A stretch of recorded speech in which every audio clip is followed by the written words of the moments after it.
19 minutes away from 8 now here on Kiwi.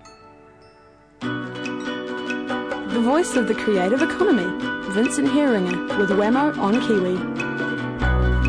You're joining me from Idealog, Goods, NZ Marketing, stoppress.co.nz, the HB Media stable. It is Vincent Heeringa this morning. Good morning, Vincent. Good morning, Wammo. How are you? Very well, thank you. And today, very proud to launch a wee bit of a series in the slot over the next few weeks or so, talking about ideas and innovation, making money from your ideas. Well, I figured that it's what we do at HB, and certainly at Idealog, it's what we write about all the time, and we're doing a major project at the moment. So I've got about that very topic. So I've got my head's full of facts and figures and interesting anecdotes, and I thought actually I might actually build up over the course of the next 3 or 4 shows, some practical advice for all those innovators and entrepreneurs out there. Excellent. Would you say now's a pretty good time? Well, it's kind of like there's never a good time. There's never a bad time. Every time has its dynamics. Like one of the really quite odd things about recessions is that great brands tend to be born in recessions, and particularly in the media space. If you were to list the number of fantastic media brands, particularly in the magazine area, that have been launched in recessions, they're all the ones that we know. Fortune, Sports Illustrated, Time magazine, Vogue, The Economist. They've all been born out of very tough times, and yeah, it's kind of one of the odd things about recessions is the analogy is if you can make a business survive in a low oxygen environment, when the oxygen gets turned back on again, you're away and laughing. I guess it's when people try harder, I suppose. Is that right? Yeah, absolutely. And also customers are a lot more demanding, so they need results quicker. And the tendency is to think, it's a recession, so we have to batten down the hatches. We can't afford to spend money on new products or developing new ideas. But actually, it's a brilliant time to do it because it's almost like it's like playing on the high veld. If your rugby team can survive playing at high altitudes, then when they get down to sea level, they're raring to go.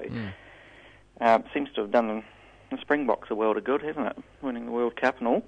It's true. Yeah. And a movie coming out about that as well. Oh, there is too. Yeah. There is too. I wonder if they'll have the food poisoning. I think they do. I think it features in there somewhere, but it's not prominent, I don't think. Right. It's not the point. I think it's about making the nation. Well, it was a great moment, wasn't it? It was a great moment. And the other thing about consumers is that, they are very demanding, and particularly at this time, what their expectations for value for money are much higher in a recession than they are in prosperous times. So there's a report by TNS, the research company, which ranked the top 10 things that consumers want from new products, so sort of the priorities. And by far and away, the highest priority, getting sort of 64% of people saying this is the highest thing, is the value for money question. So give me more for less. Okay. And that kind of makes sense, doesn't it? They want to spend less or the same and get more. So in this feature that we're rolling out over the next few weeks, looking at getting your ideas and innovation off the ground, are you specifically thinking about actual physical products? Yeah, well, they could be products or services, and this top 10 list is quite interesting. I'm just going to reel off the top 5, Wammo, and then I'll talk about a couple of examples. But the top 5 things that consumers want from new products are value for money, making my life easier, save me time, environmentally friendly, and improve my health. And quite interesting to see how high the environment is on people's expectations. This is an American survey, so who knows, that may have a bias in it. But interesting to see in 4th place there is environmentally friendly. And the lesson, I think, is that it's not so much can you tick the first box? Although value for money is very important, but it's how many boxes can you tick out of that out of those top 5, and in particular, I guess there's the top 10 list, which has another 5 in it, obviously. Out of that can you tick as many boxes as possible? And I was just thinking about new product launches in the last couple of years that have been amazing successes, and my eye drifted across the room and settled on the iPhone, which you have to say has been one of the most amazingly successful products in recent times in terms of sort of penetration and uptake. And now everyone is copying the iPhone in terms of the sort of the shape and the technology. Yeah. And I just went through that top 10 list and sort of ticked on 8 of them to say, actually, that product ticks 8 out of that top 10 list. One of them in the list is flavour.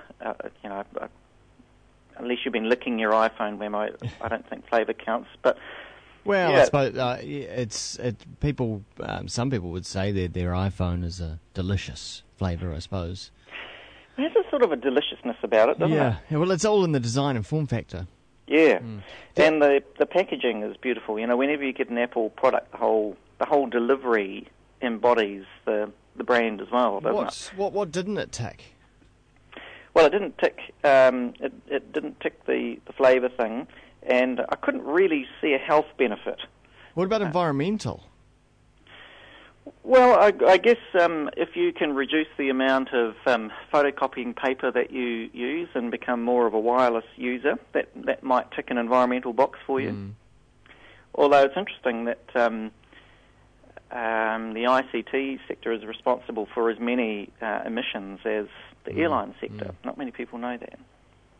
It's interesting, just as a side note, seeing the figures about meat. They reckon that meat produces over 50% of emissions in the world. 50, as much as that. Yeah. I know that agriculture is half the emissions of New Zealand's total GHG emissions. Yeah. That has to do with burping cattle stock, doesn't it? And also the intensity of the farming. In the production, transport, all of it. Yes. Anyway, that's a side note. That's a very interesting side note. No, if we could fix that, that's part of this kind of innovation thing. And well, go vegetarian, I suppose that would be the answer. Well, I don't know if that is the answer, Wammo. I think the answer is, being a vegetarian, let's face it, it sucks. And the answer to moving to a carbon-constrained world is to take our current lifestyles and our tastes and all the delicious things that we've developed and actually make them work in a low-carbon world. I'm not saying it's easy, but that's the point, isn't it, about innovation, is to actually improve people's lives, not to constrain them, not to actually, punish people for being alive. Good point. Yes. So the other thing about this whole innovation game, which is kind of interesting, is that loyalty is another big part of the innovation story. It's not enough to just, to your point earlier, it's not enough just to create a product that ticks those boxes. Then you actually have to convince people to stay loyal. And in a second survey that TNS did, they found quite an amazing correlation between loyalty and spending. So the companies that do actually tick these sort of top 10 lists of what people want, they generate something between 15 and 20% more.